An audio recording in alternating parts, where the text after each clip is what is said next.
Hello everyone. Yep, yeah, I know, a jump scare voiceover video. If you can get over the shock and awe of it all, I just wanted to record a quick video talking about some of my thoughts and speculations about the upcoming Amphibia graphic novel, Amphibia Strange Voyage, the direct sequel, prequel, sequel, whatever, to the original series. Matt Braley announced it initially at the Barnes & Noble signing at the Grove, and then at Gallery Nucleus, it was revealed that there was a full trailer teaser. Amphibia has had a surprisingly vibrant post-finale life cycle, and people have been excited for everything coming out. But in this case, I think it's a little different. I think this is the first Amphibia news in a while that's really gotten people like turning their heads in anticipation because it was a very interesting teaser, to say the least. But before going straight into teaser analysis, I wanted to talk about the background of Amphibia post-finale and what it should kind of look like, or what we can come to expect in this new sort of iteration. The baseline refresher is that at the end of Amphibia in the original series, Sprig and Ivy and Grime and I don't know who else, but probably Polly, were going to go off on an adventure to explore a new continent that was discovered. That was kind of their base setup for, oh, look, here's the things that are going to happen in the future. That was 8 or so months in the future from the finale of Amphibia. And as for Sasha and Marcy, we fast forward to 10 years in the future where they are living their lives and they come back together, presumably to, rekindle everything about their friendship and everything, keep living their lives like that.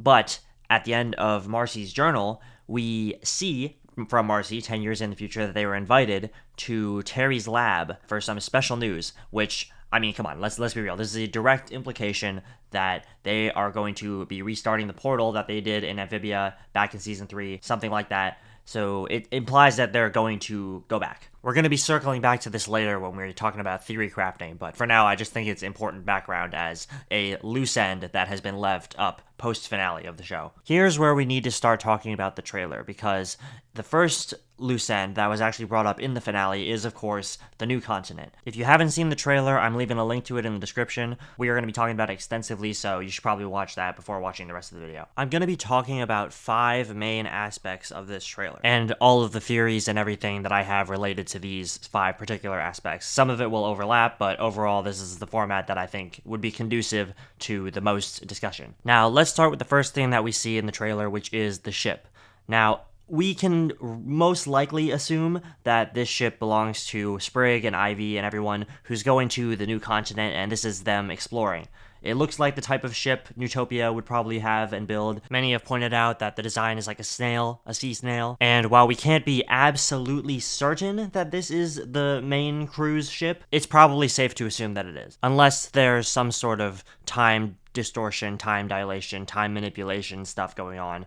And that is a potential theory that I have, but we will circle back to that later. The second thing that I wanted to discuss about the trailer is this giant new continent island with this weird dome around it, whatever this is. The first question I think it's imperative to ask here is this the new continent, but just viewed from like very far away so it looks really small? Is this an island, perhaps like an offshoot of the adventure that they're going on? Is that green Hot Pop? Seriously? Why does it look so much like him? What's going on there? I'm not sure. I think the most interesting part about this is definitely that weird blue field around the entire place, but we'll circle back to talking about that once we discuss one of the other things that's in this trailer. Next up, the gem room.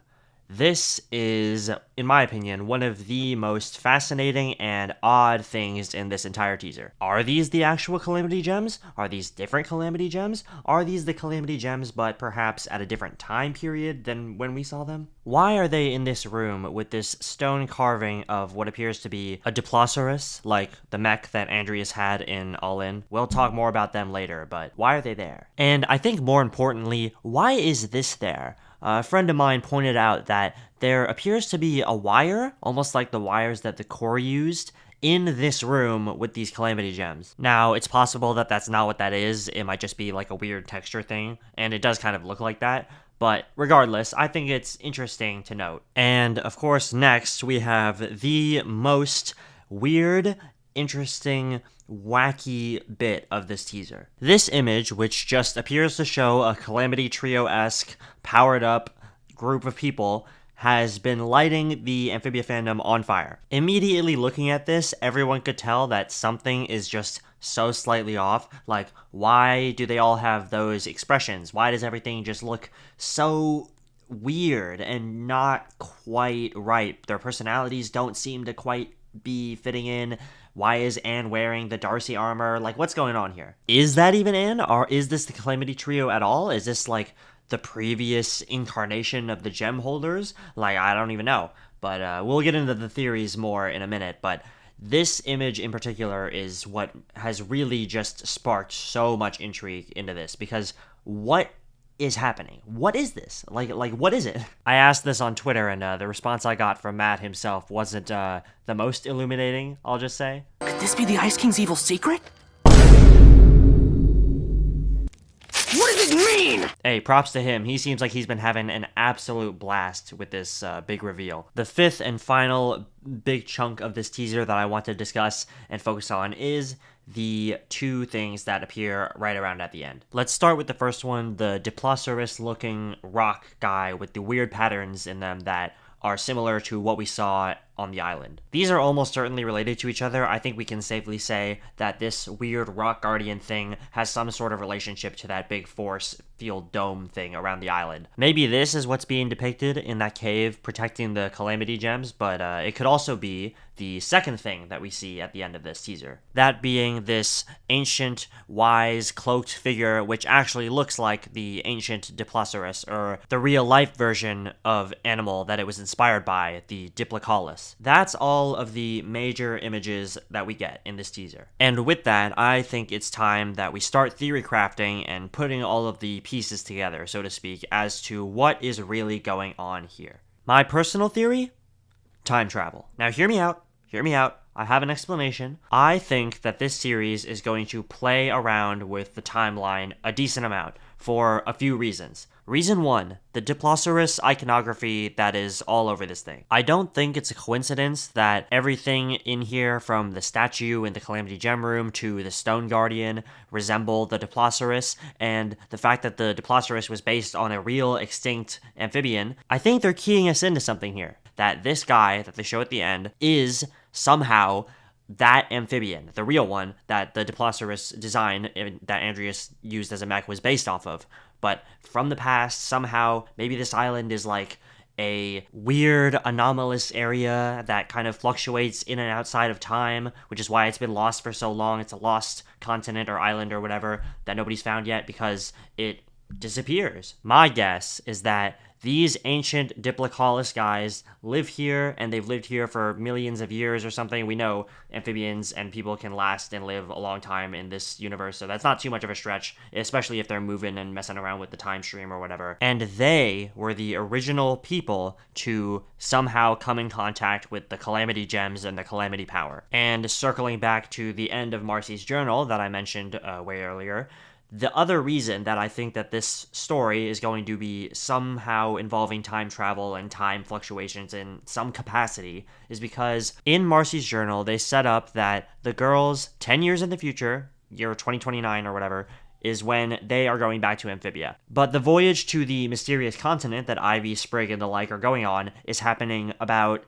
8 to 9, 10 months after the events of the finale, not 10 years. And I think they are going to want to maintain the new status quos that they've set for both sets of characters. The amphibians being about 10 months out past the finale, and the girls being 10 years past the finale. It's possible that they don't do anything with that, but considering how popular that mode of bringing the crew and cast back together is in the fandom, and the fact that it's where they left off on the original series, I feel like they're probably going to stick to it. But if we're talking about theories related to the original Calamity Trio, we have to discuss the elephant in the room. In the official series, the Calamity Gems are destroyed, and the link between Amphibia and the real world is severed. It's implied, of course, at the end of Marcy's journal that Terry somehow found a way to open that link back up and bring them back, but we don't know how this is possible. If it involved alternate Calamity Gems or no Calamity Gems, we do not know. So that's where the Calamity Gem Room and the new weird, maybe is this possibly perhaps, we don't know if this is the Calamity Trio, come into play. Everyone has been theorizing that this has something to do with the core. Anne does appear to be wearing some sort of Darcy-like suit, and we saw that maybe, possibly, that might be a wire in the gem room, so it's not an unwarranted theory, and I do think that Newtopia, on some level, is deeply involved with whatever is going on this mysterious island. Newtopia also has weird glowing blue technology similar to whatever's happening around this dome, although we're not really sure if it's technology, so it could just be a coincidence, but I don't know. Some people have suggested that perhaps these are clones of the Calamity Trio, made by the core before it was destroyed and defeated. Perhaps these are the original Calamity Trio, long predating our current Calamity Trio, because after all, there was a prophecy thousands of years ago that Mother Olm knew about and foretold to the girls after they came to Amphibia. So, who inspired that prophecy? Perhaps these Calamity Gems had previous owners or were incarnations of previous people or something. There could be a number of possibilities. The Guardian does say to Anne that she is the only one who used the power of the gems for good, which does imply that other people had the power and used it for evil. So maybe we'll get some lore about that. While I'd say I'm pretty confident that there will be some aspect of time travel / manipulation, whatever, in the story, I honestly have no idea how these alternate Calamity Gems / Calamity Trio, whatever, is gonna turn out, or what that even is. The general conceit of this video is just that there's so many interesting directions that you can take this, and I'm very excited to see where they go with it. My only ask, my one thing that I need fulfilled is, we need a definitive answer.